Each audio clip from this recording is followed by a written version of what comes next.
Ahora vamos a hacer una rueda de prensa. Tienen que tener un poco de paciencia porque aprovechando que hay muchas familias que vienen hoy aquí y con las que no hablamos asiduamente, os voy a explicar un poco en la situación que estamos ahora mismo. Los mensajes en esta rueda de prensa son tres. Uno, que el dictamen del Congreso en el que tantas ilusiones habíamos puesto, que se aprobó por el Pleno de la Cámara el 13 de mayo del año pasado, y que entre sus conclusiones decía que había que mandarlo a la Fiscalía General del Estado para depurar responsabilidades judiciales de los 18 responsables que están señalados en una de sus conclusiones, pues finalmente la Presidenta del Congreso decidió no enviarlo. En segundo lugar, la cuestión prejudicial que le solicitamos al Tribunal Supremo y la sentencia de finales del año pasado, que está recurrida en el Tribunal Constitucional. Esto es muy importante porque nosotros hemos venido denunciando sistemáticamente que las reparaciones por las 154 fallecimientos y 18 lesiones en 18 sobrevivientes no era justa ni equitativa, ni cumplía la normativa internacional. Los pasajeros de transporte aéreo tal vez somos los únicos que tenemos unos derechos que vienen de la normativa internacional de la OASI. En ese sentido, la cuestión prejudicial era decirle al Tribunal Supremo, a la Sala Civil, que si estaban tan seguros que a una catástrofe aérea habría que aplicarle el baremo de accidentes de tráfico como hicieron, que por qué no lo consultaban a un organismo superior y así salíamos de duda.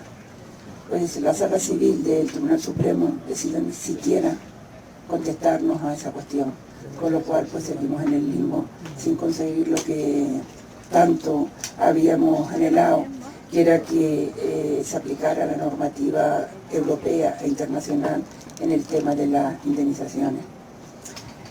En el dictamen de conclusiones aprobado por la Comisión de Investigación, como he dicho antes, señalo las cuestiones más importantes. Había 18 responsables políticos, ninguno de ellos dimitió, a pesar de estar señalados como responsables de esta tragedia.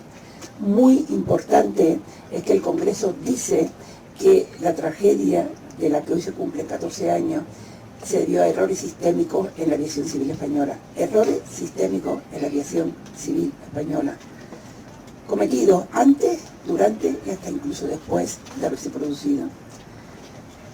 En ese dictamen también desautorizan por completo a la Comisión Oficial de Investigación de Accidentes e Incidentes de Aviación Civil, a la nefasta CELIAC. Ellos, en ese informe final, echaron la culpa a los pilotos fallecidos, y el Congreso, al decir que la tragedia fue debida a errores sistémicos, pues en cierta manera los exonera de la responsabilidad que les achacó la CELIAC. En tercer lugar, otro punto importante era que ese dictamen tenía que ir a la Fiscalía General del Estado. ¿Por qué? Porque el Poder Legislativo, el Congreso de los Diputados, tiene competencias para hacer lo que hizo, que fue investigar durante 3 años, 3 iniciativas presentadas, más de 1.200 días de un trabajo inenarrable desde la asociación, metiéndonos incluso en terreno que desde luego cualquier persona de la sociedad civil no podría haber estado nunca. Y una de las conclusiones es que hay que enviarlo a la Fiscalía para que se depuren responsabilidades judiciales. También, como muestra de que la pelea de la asociación es en memoria de 154 fallecidos, pero también por la sociedad y profesionales del transporte, pedíamos ahí la creación de un órgano multimodal de investigación de accidentes e incidentes de la aviación civil. Pedíamos un órgano multimodal para sustituir a la CIAYAC, la Comisión Oficial de Investigación. Este es un anteproyecto de ley, ahora mismo se está debatiendo en el Congreso de los Diputados y mucho me temo que era lo que había, pero 3 en 1, así tienen 3 comisiones unificadas en uno y en principio no va a ser independiente el Ministerio de Fomento, no va a estar por profesionales, en fin, no me quisiera detener aquí, pero sí que lo digo como muestra de que esta lucha de la asociación es también por la otra sociedad civil, que esperemos que no, pero que algún día también puede verse pues como estamos nosotros hoy. En este informe, en este dictamen también se pedía que Aviación Civil hiciera un balance de las acciones que han tomado después del 20 de agosto de 2008. Protocolos de asistencia a víctimas que ya están conseguidos a nivel internacional, pero que España no termina de adaptar a su normativa.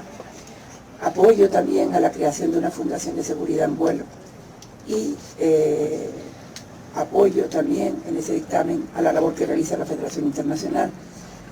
Se recomienda la creación de un cuerpo de inspectores propio en la Autoridad de Seguridad Aérea, la implantación de una cultura preventiva y también, muy importante, llevamos todos estos años pidiendo que hoy día 20 de agosto, que lo es a todos los efectos, sea el Día Nacional en España de las víctimas y familias de accidentes aéreos. Yo ahora me voy a detener, y si luego quieren hacer alguna pregunta, he tratado de resumir lo más posible. Yo ahora me voy a detener en lo que en estos momentos a nosotros nos está costando casi la vida. Resulta que este dictamen que ha hablado del Congreso de los Diputados decía en una de sus conclusiones que tenía que mandarse a la Fiscalía General del Estado. Pues estuvimos desde junio del año 2021 hasta febrero de este año 2022 pidiéndole a todos los grupos políticos que por favor que lo presentaran, en vista de que el Congreso, la mesa del Congreso y la presidenta del Congreso, a través de gestiones no oficiales, pues no estaban largas. El primer grupo político que presentó este dictamen en la Fiscalía General del Estado fue Vox, la diputada Cristina Esteban. Seguimos presionando a los demás grupos políticos y otra diputada, que era la presidenta de la mesa de la Comisión de Investigación, Maripita, presentó el dictamen, esta vez en la Fiscalía Provincial de Madrid, dado que la tragedia se produjo dentro de la Comunidad de Madrid. En vista de que pasaban los días, los meses y las semanas y los demás partidos no daban un paso al frente, decidí ya formalizar la petición oficial y dirigirse a la presidenta del Congreso de los Diputados. Después también de pelear para que nos contestaran, porque parece ser que el silencio iba a ser la respuesta, nos envía una carta diciendo que no consideran que ese dictamen tenga que ir a la Fiscalía. Desde luego fue un palo monumental, tanto porque si no pensaban mandarlo para que lo aprobaran en el pleno de la Cámara. A partir de ahí te cuestionas de que si el Congreso está legitimado para hacer leyes que los demás nos obligan, incluso leyes injustas, porque si el pleno de la Cámara, 219 votos, casi el apoyo de una ley orgánica. Este dictamen se aprueba y la presidenta del Congreso, no he podido enterarme hasta el día de hoy si fue una decisión personal o si fue una decisión de la mesa del Congreso, que es el máximo órgano de gestión del Congreso de los Diputados. En cierta manera, personalmente no me sorprendió mucho porque el único partido político que se opuso al dictamen y votó en contra de todos los que hay en el Congreso fragmentado fue el PSOE. Tampoco entendimos nunca por qué los diputados canarios, sabiendo lo que fue esta tragedia en Gran Canaria y en las Islas Canarias, y sabiendo lo que es el avión para los canarios, tuvieron el estómago de votar en contra. Y fueron todavía más allá, porque presentaron un voto particular, que se publicó en el Boletín Oficial de las Cortes después del dictamen. A mí, por los años que tengo y la experiencia que tengo, eso no era nada bueno, porque al final un voto particular sobre un dictamen aprobado por 219 votos pierde fuerza. Pero sí es verdad que era la antesala de lo que iba a ocurrir después. Y después ocurrió que la presidenta del Congreso, del mismo partido, del PSOE, pues decidió que, desde luego desautorizando a al pleno de la Cámara, decidió no mandar ese informe. Una cosa era poner los nombres en un papel de responsable, y otra cosa muy diferente era sacrificar a sus compañeros que tuvieron en la gestión de esta tragedia y en la administración de esta tragedia en el año 2008, y otra cosa muy diferente sería que por si acaso los pudieran condenar por esta tragedia. Al final presentamos en febrero de este año, después que porque además también nos decía en el escrito que nosotros éramos libres para lo que siempre dicen: si tú estás seguro que esto es así, vete a la justicia, pero para ir a la justicia hace falta dinero. El otro día me recordaba una madre que aquí hay personas que no ganan 1.000 euros de pensión, y que ir a la justicia es ir sin escudo, porque todos los que están en la administración y todos los cargos tienen los servicios jurídicos de los departamentos, nosotros no. Nosotros cada vez que hemos ido a la justicia ha sido pagando abogados, pagando procuradores, pagando peritajes, pagándolo todo. Entonces presentamos este escrito, y presentamos este escrito porque yo considero que tal vez la Fiscalía, por una vez en su vida, nos iba a ayudar, porque había dos maneras de enfrentar la situación en la que nos pone el Congreso: o bien ir por la parte barata, por así decirlo, utilizar los servicios del Estado como es la Fiscalía Provincial de Madrid, o ir a la parte cara para nosotros económicamente hablando. Quiero dejar claro que para nosotros esto es una cuestión de sentimiento, y de unos sentimientos que probablemente nadie comprende hasta que te pasa. Entonces la Fiscalía nos contesta, y nos contesta rápidamente, pero nos pone a trabajar. Le presentamos el escrito y le presentamos un pendrive con toda la documentación ordenada, las comparecencias, los documentos que afirmaban o que respaldaban lo que nosotros decíamos, todo ordenado. Es que ni lo miraron. Y en esa respuesta nos dicen que le digamos de cada uno de los 18 responsables en qué momento mienten, en qué momento delinquen y en qué momento y dónde están recogidos todo cuanto afirmamos. Claro, la asociación somos muchos, pero en la gestión del día a día somos 2 personas, la secretaria general y yo. Y aquí había una cuestión muy clara: o nos ponemos nosotros a hacer ese trabajo, o esto se quedaba en nada. Y nos pusimos a hacer ese trabajo. Contamos con la ventaja que nos hemos doctorado ya en esta tragedia, pero así todo tardamos la friolera de, pues nos contestaron en abril, a los 15 días nos metieron otro escrito diciendo que contestáramos ya, como si esto fuera cuestión de, con una varita mágica, hacer esto, y nada, pues desde abril tardamos hasta finales de julio, que presentamos otra vez el escrito, 80 folios, diciendo en qué momento, en dónde pueden encontrar, de qué se les acusaba y todo. Recuerdo que en el dictamen del Congreso se lo señala y se les dice porque se les señala.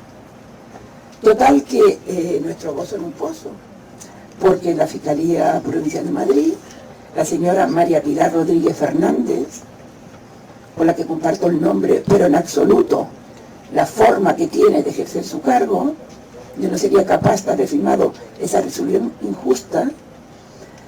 Resulta que le pedíamos que abriera diligencia y que investigara hasta 18 personas. Y que nos ayudara haciendo este acceso a la justicia un poco más accesible. Que no nos condenara una vez más ir a los juzgados de instrucción, que parece ser que es el camino que nos queda, para poder demostrar judicialmente la verdad de lo que se recoge en ese dictamen. Porque sí que estamos muy de acuerdo con ese dictamen. Estamos muy de acuerdo porque la verdad oficial de la CIJAC quedó desmontada. Desde luego, el que es actual presidente de la CIJAC tenía que haberse ido en el mismo momento que ese dictamen se aprobó, como tantas otras personas de las que están señaladas. Pues resulta que en esta petición volvimos a presentar otra vez un dossier brutal. Yo lo que no me explico es cómo no cumplen con su deber y por lo menos respetan el trabajo de las personas y dan unas respuestas más convincentes y que a nosotros nos aseguren que se han leído y que están dictaminando sobre lo que estamos pidiendo. Pues resulta que en ese escrito reconocen otra vez que nosotros presentemos la denuncia en la autoridad judicial competente. No sé qué autoridad son ellos, porque son también una autoridad, uno de los servicios del Estado. O sea, lo primero que nos sueltan es que vayamos a la autoridad judicial competente. Demanda, abogado, procurador y los gastos de ese proceso que no sabemos dónde nos va a llevar. En segundo lugar, reconocen que textualmente pone el escrito que no le puedo entregar porque también nos advierten que como hay datos personales de estos 18 responsables, pues que no lo podemos hacer público, que tenemos que contar con la autorización de ellos, como vaya a pedírsela, la autorización a estos 18 responsables. Y textualmente el escrito dice, en una encomiable actuación de colaboración con la Fiscalía, la asociación, y sin pudor reconoce que le hemos hecho el trabajo obligados, no por voluntad propia y por nuestra necesidad de puras responsabilidades judiciales. O sea, nosotros, este trabajo, es que no somos fiscales, es que no estamos preparados para hacerlo, es que se tendría que tener poca vergüenza para que la Fiscalía Provincial de Madrid, a la que sostenemos todo, nos diga a nosotros que hagamos el trabajo que tenían que hacer ellos. Desde luego es ofensivo e indignante como depositarios de la memoria de 154 fallecidos que obren de esta manera tan despiadada. O sea, saben que nos están poniendo otro muro que a ver cómo somos capaces de saltarlo. Ahora mismo, de verdad que el desánimo es completo en la asociación. Y además, textualmente también dice el escrito, le llama la atención que la mesa y yo, presidente de la comisión, no les enviara el dictamen. Y como en la mesa del Congreso, quien es competente para la toma de decisión, lo que permite inferir a priori que la alta institución no considera ni estima la concurrencia de una posible falsedad. O sea, como la presidenta del Congreso, seguramente por motivaciones e intereses partidistas, decidió no mandar esto a la Fiscalía, ellos ya infieren, pues ¿para qué se aprobó esto? ¿Para qué han estado 3 años? Esa comisión de investigación en el Congreso ha costado mucho dinero. ¿Y a quién se le pide explicaciones? Es que esta señora presidenta del Congreso habría que pedirle hasta, habría que denunciarla hasta por prevaricación. Esta señora ha tomado una decisión a sabiendas que era injusta. Porque si no pensaba cumplir las recomendaciones y las conclusiones de ese dictamen, para que toda esta pantomima de 3 años, de este trabajo brutal que se ha hecho por parte de la asociación. Y en consecuencia, en el escrito de la Fiscalía, nos comunican el archivo de una diligencia que ni llegaron a abrir. Simplemente hicieron un conato para aparentar la decisión que habían tomado. 14 años después, estamos otra vez en el punto de partida. ¿Qué hacemos ahora? Aquí cada vez somos menos. Y los pocos que somos, pues la gente no está en la misma disponibilidad económica como para enfrentar ahora otro proceso judicial que a juzgar por los palos que nos ha metido la justicia. Pues yo no sé qué es lo que puede pasar. Porque si te pones a pensarlo fríamente, ¿para qué me voy a meter ahora en esto? Si al final van a volver otra vez a hacer lo mismo, a cerrar. Desde luego, a pesar de los pesares, seguir es obligado. Es que tenemos que seguir, es que tenemos que terminar de recorrer este camino. Y desde luego, aquí sería cuestión de liarse la manta a la cabeza y seguir plantándole cara, sabiendo que el desequilibrio es total y que nosotros, por más que lo intentemos, siempre, en fin, es como dispararle a una mosca a cañonazo, es todo lo que estamos haciendo. Pero en fin, yo confío que los que nos hemos quedado aquí en la asociación nos hemos quedado por algún motivo y yo creo que tenemos que llegar hasta el final. Aquí hay, en este dictamen hay dos cuestiones claras que no se investigaron en el juego número 11, que por una parte es aviación civil española, errores sistémicos que dice el dictamen, y por otra parte Boeing. Boeing se fue de rositas, a Boeing no se le toca un pelo. Como saben, yo también presido la Federación Internacional de Víctimas. Pertenecen a la federación la familia de los últimos grandes accidentes de los 10 años, y ahí se ha hecho una lucha implacable en los organismos internacionales, tanto de Europa como de América y de la propia OASI, y Boeing se quedó en tierra. Todavía no se sabe qué va a pasar con el Boeing 737, y esa lucha se planteó sabiendo que la teníamos perdido, pero de alguna manera ese avión estuvo en tierra y ha sido, como todos saben, para la Autoridad de Aviación Civil norteamericana, ha sido todo un revolcón bastante importante. Se ha ido el administrador general, se ha ido el consejero delegado de Boeing, bueno, se han ido, no lo han echado. Y yo me pregunto siempre que por qué en otros estados, en otros países, en lo internacional, las personas aprenden, pero aquí en España nada. Es que aquí no se aprende nada. Es que 154 muertos no han servido para nada, es que yo creo que murieron por nada. Y las lesiones de los supervivientes, pues iban de lo mismo. A los supervivientes los mandaron al sistema de la Seguridad Social a que se recuperaran. Y la póliza que tenía Mafre, pues sí, a la cuenta de resultados, beneficios. O sea, al final lo que piensa es que un siniestro aéreo en España, pues es un negocio para la aseguradora. Y porque la compañía aérea cerró. Yo he intentado hacer un resumen, no sé si me han entendido o no. En cualquier caso, el mensaje que nosotros decimos es que en España no hay independencia, que sigue sin haber independencia, no había independencia en el informe oficial de la tragedia, no hay independencia judicial, no hay independencia legislativa, y al final todos los tres poderes, el legislativo, el judicial, se resumen en el ejecutivo. Al final el ejecutivo es el que tiene la sartén por el mango, y bueno, ellos nos han cansado de tapar esto, y tampoco nosotros nos vamos a cansar de destaparlo.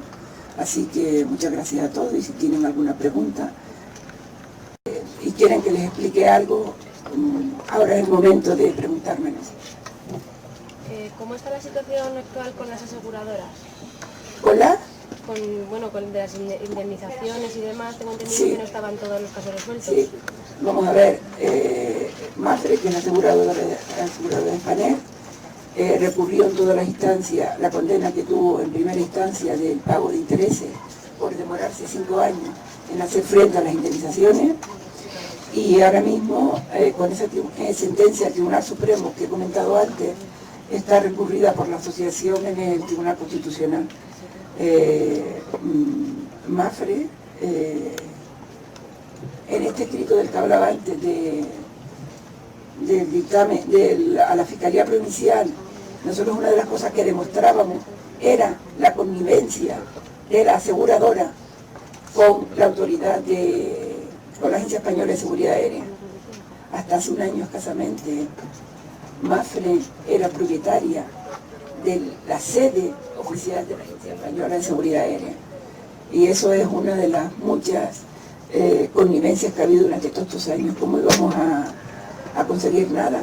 Si cada vez que nos metíamos judicialmente para intentar que las indemnizaciones fueran equitativas y adecuadas, y sobre todo fueran de acuerdo con la normativa europea del Convenio de Montreal, ¿cómo íbamos a conseguirlo si tenían el apoyo de la Autoridad de Seguridad Aérea? Yo siempre digo que yo no soy heredera económica, y que a mí me parece que es fundamental dedicar el importe de las pólizas a reparar el daño causado, porque la normativa europea dice que para poder volar en Europa tienes que tener una póliza fuerte que permita afrontar cualquier contingencia. Mafre eran 1.500 millones de dólares, según declaró hace unos años, dedicó el 3% a reparar el daño causado por 154 muertes y lesiones en 18 supervivientes.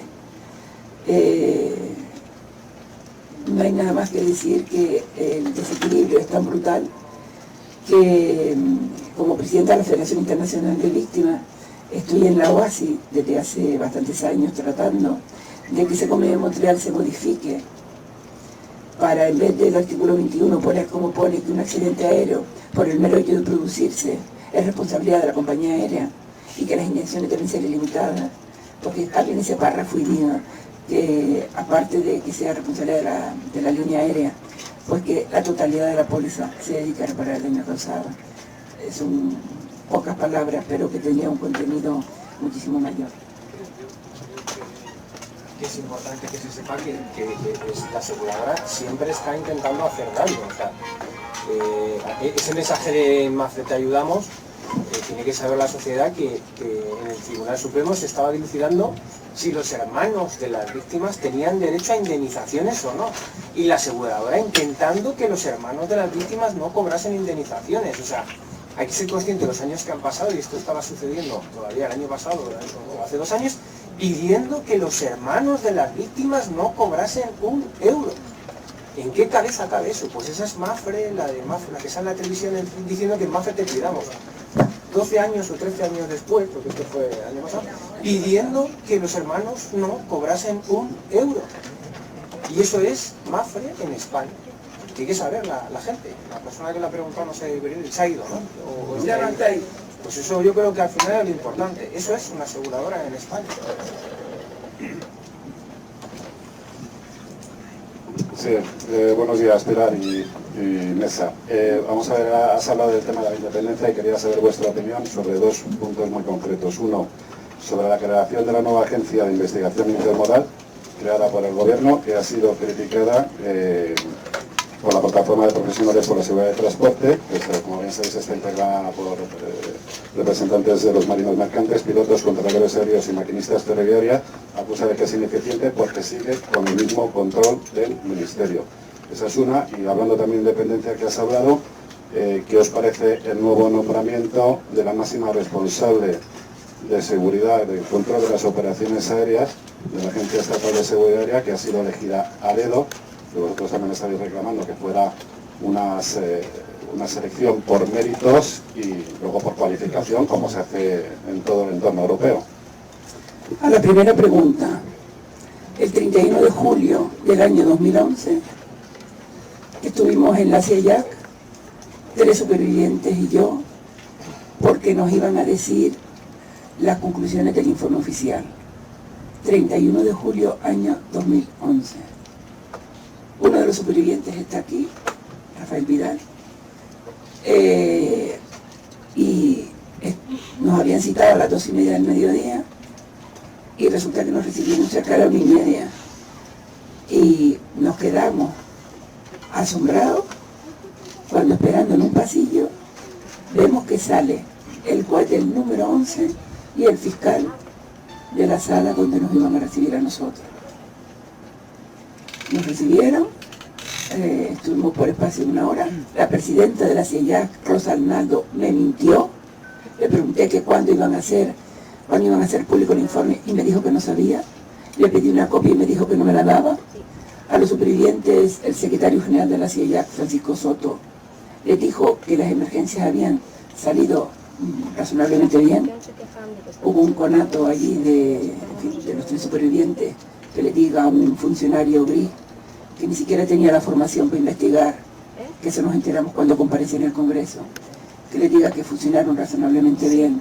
Rafa, si quiere, luego puede comentar lo que estoy diciendo. Y cuando salimos de allí, el teléfono mío explotó, y explotó porque resulta que habían convocado una rueda de prensa a las 4:30. Si por ese mero detalle nos habían mentido, ¿qué es lo que nos pusieron en aquel informe? Yo desde aquel día juré que lo que me quedara de vida y lo que me estuviera al frente de esto, la CIEJAC tenía que desaparecer.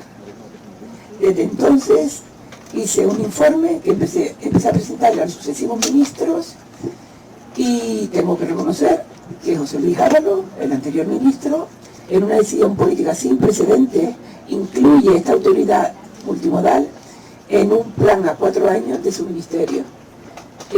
Hemos trabajado como locos en ese anteproyecto de ley, y efectivamente nos unimos a la plataforma de sindicatos profesionales.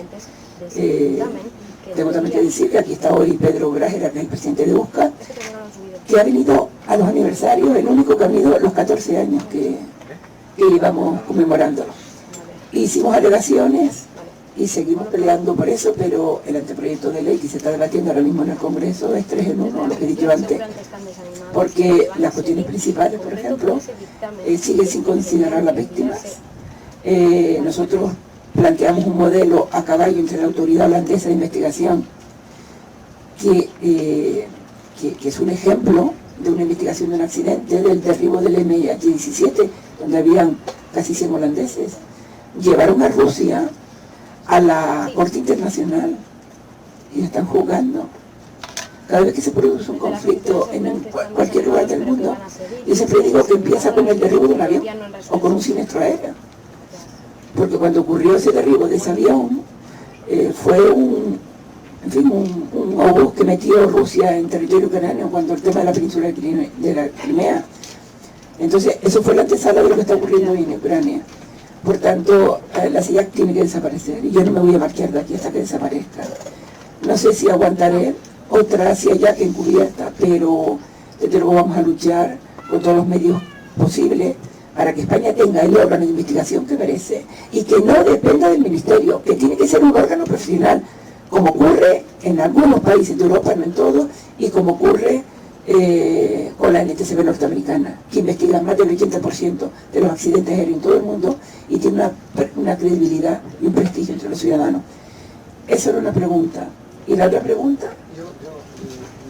Sí, no, lo que quería decir de la comisión de investigación, que yo creo que fue en ese momento, ¿no?, en esa reunión que has mencionado, cuando nos dimos cuenta de que se había creado, bueno, de hecho, no para investigar y la escapar, sino para de tapar. víctimas Cuando de yo fui allí como superviviente, aseguran que están desanimados en esa y lucha como por le decía, conseguir los informes justicia, médicos, dicen, y es que aseguran yo estuve que consciente las aseguradoras no han resuelto todos los casos aún 14 años después que relaten que tardan. Además, también están pendientes de ese dictamen que se aprobó todo en el tipo de Congreso de detalles. los Diputados, Están diciendo, no donde pasó se eso. responsabiliza a 18 No pasó eso. políticos que Todo todavía funcionó no han bien, sido te das cuenta juzgados. de que se ha Desde la creado asociación ese piden que órgano este dictamen para se tapar, como remita llamo yo, es finalmente la comisión a de la Fiscalía General del Estado, desinvestigación, que de todavía investigación. no lo han hecho. Es lo que digo yo siempre. Yo creo que fue ese momento en el que se nos olvidó. Sí, Pilar, la segunda pregunta era sobre... Sí. Bien, a ese respecto solo voy a contar un detalle. Nosotros, con la anterior directora de la Agencia de Seguridad Aérea, pues empezamos colaborando, pero nos dimos cuenta con el doble juego que teníamos Mafre y cortamos toda comunicación. Esta actual directora ahora resulta que hace un encuentro con todos los medios en Cuatro Vientos y se olvida de las víctimas. Llevan también a usuarios. Si convocas a todo el espectro del transporte en España y te olvidas de las víctimas, estás haciendo exactamente lo mismo que hizo el gobierno y el Ministerio de Transporte en 2019.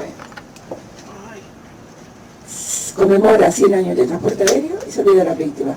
Y recuerdo que España sigue ocupando el ranking puesto número 1 por el accidente más sangriento de la historia de la aviación civil mundial, que es el accidente del aeropuerto de Los Rodeos en Tenerife, 583 muertos. O sea, un país que ocupa el primer lugar del mundo en víctimas de un accidente aéreo, como España, cada vez que hace un evento se olvida de las víctimas, pues es más de lo mismo, o tal vez peor de lo mismo. Esa es la respuesta. Sí, pero me refería a la independencia. No, independencia ninguna, independencia ninguna. A lo que voy es que, si os parece, vosotros estéis luchando para que los máximos responsables de la seguridad de las operaciones aéreas sea una persona cualificada, independiente. Entonces, mi pregunta era sobre si creéis que se puede hacer algo para que la asignación de un cargo como este no sea una asignación a dedo, dependiente al final del gobierno de turno, y que sea por una cuestión de méritos como se hace en gran parte de los países de Europa. La pregunta era sobre eso. Sí, vamos a ver, es que nosotros hemos tenido que elegir, y hemos tenido que elegir porque aquí no hay recursos, no hay fuerza. Yo estoy pidiendo que me ayuden a crear una fundación de seguridad en vuelo. Eso daría cobertura a una lucha. Yo no sé por qué las instituciones privadas de transporte aéreo y de las públicas, en fin, hasta es comprensible que con este gobierno y tal, pues, que no. Pero yo estoy pidiendo ayuda para crear esta fundación de seguridad en vuelo. Si desde luego tuviéramos el apoyo para crearla y llevarla al nivel de la Fundación de Seguridad en Vuelos norteamericana, que se ha convertido en un referente de colaboración con los organismos, por supuesto, nosotros pelearíamos que ese puesto de director o directora de la Agencia Española de Seguridad Aérea fuera acorde con lo que demanda España y con lo que demanda ahora mismo la aviación civil internacional. Claro que lo pelearíamos, pero es que nosotros no somos Dios, ni tenemos recursos para enfrentarnos a todo esto. Entonces elegimos, ¿qué elegimos? De todo lo que está mal, pues elegimos la investigación. ¿Por qué? Porque nosotros consideramos que si el órgano de investigación se consiguiera independiente, pues iba a estar auditando constantemente a todos los demás, y sería una vía. Esto es como la póliza de seguros de las compañías aéreas. ¿Por qué digo yo que las indemnizaciones tienen que ser justas y equitativas? Pues por un motivo muy sencillo, porque sería un modo más de vigilar a las líneas aéreas. Compañía de seguros que dedique la totalidad de la póliza a reparar el daño causado, a la línea aérea le va a exigir que tenga los estándares de seguridad adecuados. Que no te aseguro, por tanto, si no te aseguro no vuelas. Es una manera de inspeccionar también. Pero vamos, ojalá tuviéramos recursos para poder hacer lo que queremos, pero hay que elegir. Quería añadir una cosa a esa pregunta y decirte simplemente, nosotros estamos aquí después de 14 años, si la pregunta es, ¿creéis que es posible? Claro que lo creemos, por eso estamos aquí. Que cada vez cuesta más, por supuesto, pero si no pensásemos que es posible cambiar las cosas, lo que tenemos claro y al final lo que venimos constatando todos estos años es que de motu propio, por parte de la administración, políticos o altos cargos, en términos general, no va a salir, va a seguir todo igual. Si no somos la sociedad, desde los distintos aspectos profesionales y afectados y población en general, que empujemos, no va a salir. Pero que es posible, que es necesario, claro. Si ese al final es el trabajo precisamente de la Fundación que está diciendo Pilar, ese sería el objetivo, cambiarlo, porque es posible, es necesario y es invertir bien los recursos que tiene el Estado. Pero de momento no es una realidad y aunque los cambios se están produciendo, están siendo cambios muy lentos y que no terminan de dar el paso que necesitamos, como la autoridad independiente que no va a ser lo que realmente debería ser, o como AESA que debería de cambiar porque ni siquiera tiene una ley que la sustente a día de hoy, y tampoco está en visos de cambiar. Decías que la presidenta del Congreso está prevaricando. Decías que en la medida en que el objetivo, desde vuestro punto de vista, de que el dictamen de la Comisión de Investigación acabará siendo enviado a la Fiscalía General del Estado y la presidenta del Congreso o la mesa decidieron no hacerlo, decías que la presidenta estaba incurriendo en una prevaricación. Quería que explicaras esto y si pensáis denunciarla por este tema. Yo le he dicho que esté prevaricando, porque eso lo tendrá que decir la sentencia que la condene. Pero para que la condene habrá que primero denunciarla. Denunciarla, he dicho lo de antes, que dinero. Entonces nosotros siempre tenemos que elegir. Yo he dicho que la presidenta del Congreso probablemente esté cometiendo un delito de prevaricación por dictar una resolución a sabiendas que es injusta. Pero yo no he dicho que esté prevaricando, porque eso tendrá que probarse en un juzgado y tendrán que condenarla. Entonces podremos decir, pero yo no he dicho que es una diferencia importante. Me tiene muchas ganas y solo faltaría que diera facilidades para que encima me quitaran del medio, ¿vale? O sea, que era esto. Aquí nosotros siempre tenemos que estar eligiendo. Si yo tuviera un servicio jurídico como los del Ministerio de Transporte, te aseguro que estaría todo el día en abogado y dando la lata. O si tuviera los servicios jurídicos del Congreso, primero cortaría o echaría a algunos de los letrados que desde luego no, desde mi punto de vista, no actúan como debieran. Pero es que no lo tenemos, es que estamos en la calle hace frío, hace calor, el calor que hace aquí hoy. Y a lo mejor a veces no tienes para pagar el aire acondicionado o no tienes para abrigarte. Por tanto, saben perfectamente lo que están haciendo y nos están condenando a que elijamos y a que hagamos lo que podemos. Si es que voluntad, talento y todo lo que puedes imaginar que tenemos. Lo que no tenemos son recursos económicos. Tampoco quieren darlo. Esta fundación no sale, porque si hemos aguantado 14 años denunciando lo que hacemos, imagínate, no darán recursos y entonces ¿qué? No nos paran. O sea que diferencia, por favor. El titular no es que está prevaricando. El titular es que puede estar prevaricando por no haber hecho lo que tenía que haber hecho. ¿Vale? mire, es que son las 12 menos cuarto y tenemos que empezar el acto aquí. Así que si no hay ninguna cosa más, empezamos el acto de aquí de ofrenda, ¿vale? Pues gracias a todos.